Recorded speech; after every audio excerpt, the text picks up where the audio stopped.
Honda city आहे, 2006 model आहे. याचा प्रॉब्लेम काय आहे, पिकअप घेत नाही गाडी, फक्त नुसतं जागेवर रेस होते. ते आता आपण गाडी चालू केली आहे. प्रॉब्लेम काय तुम्हाला दाखवतो. गाडीत आपण रिडिंगमध्ये चालतोय, तर गाडीत जास्त रेस व्हायला लागल्या, पण पिकअप घेणार. म्हणजे आता तुम्ही गाडी रेस देतोय, जवळजवळ 3000 ॲम्पेरियरवर गाडी आहे, तरीसुद्धा ही 20ची स्पीडनं चालली आहे गाडी पुढं. म्हणजे गाडी पिकअप घेत नाही जास्त. त्याचा अर्थ काय, क्लच पेट खराब आहे. म्हणजे इंजिन फुल पॉवर लावते, पण गिअरबॉक्स थ्रू चाकाला पॉवर देणं झाली, म्हणजे पिकअप घेणं झाली आहे गाडी. त्यामुळे आपण आता क्लच पेट चेंज करतोय. मग आपण रिझल्ट बघू दाखवतो तुम्हाला पुढे. क्लच पेट चेंज केल्यावर कसा गाडी पळते किंवा कसा पिकअप वाढतो किंवा प्रॉब्लेम हा सॉल्व्ह होतोय का नाही, ते आपण क्लच पेट चेंज करून दाखवतो तुम्हाला. तर गाडी मी आता रॅम्पवर लावून घेतल्या आणि गिअरबॉक्स कुठे दाखवतो. तर हा हिचा गिअरबॉक्स आहे, हे इंजन, इथून हा पूर्ण भाग गिअरबॉक्स आहे. हा गिअरबॉक्स आपण काढणार बाहेर. गिअरबॉक्स आहे, वरचं बऱ्यापैकी आपण सगळं खोलून घेतलंय. इकडे इंजन आणि इकडे गिअरबॉक्सचा पार्ट असतोय. गिअरबॉक्सचा पार्ट आपण बॅटरी, एअर फिल्टर, बॉडी सगळं काढून घेतले. आता आपण खाली जाऊन एक्सेल ते सगळं काढणार. वरचा पार्ट तर आपण सगळा खोलला. आपण होंडा सिटीचं काम करू आलो, आपण आता गिअरबॉक्स काढलाय. आपली शंका बरोबर होती. हा होंडा सिटीचा गिअरबॉक्स आहे आणि जे काळं दिसते ना, ही क्लचपेट जळलेली, ही पूर्ण तुकडे पडले त्याच्यात.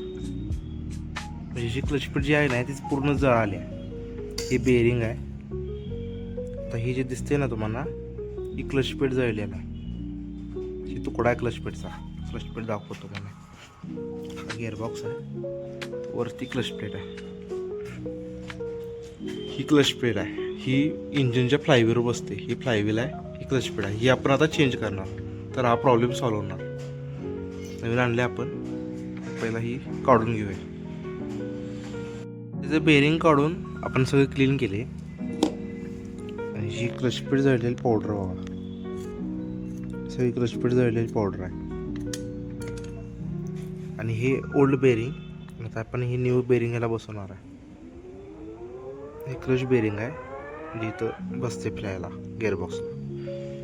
म्हणून क्लचपेट पण दाखवतो. ही ओल्ड क्लचपेट आहे, ही पूर्ण जळाली क्लचपेट. आणि ही प्रेशर प्लेट आहे, म्हणजे ही जी रिबेट सबून डायरेक्ट ह्याला घासले. ही आता आपण न्यू घेतल्या. हे न्यू बघा.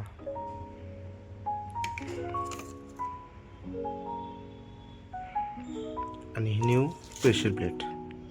आता आपण गाडी बसवणार.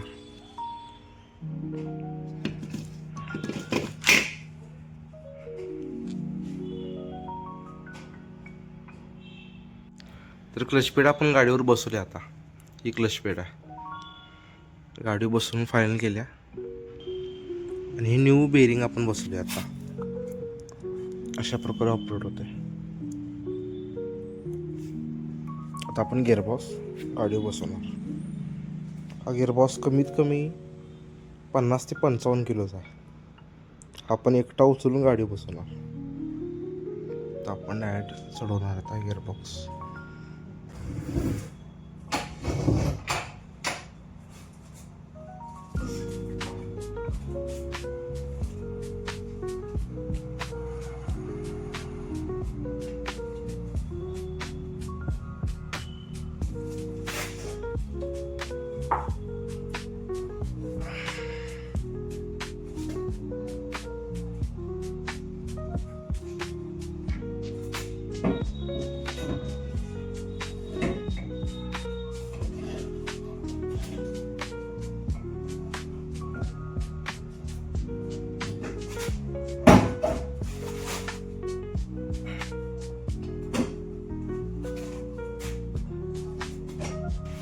फायनली आपण गिअरबॉक्स बसवला आहे.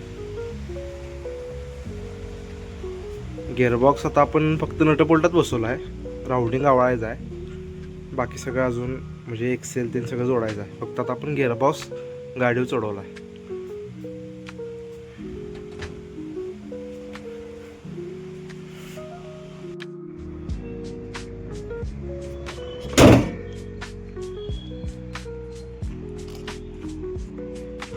काय ट्रायल मारवले आपण, गाडी एकदम ओके झाल्या, पिकअप वाढलाय गाडीचा.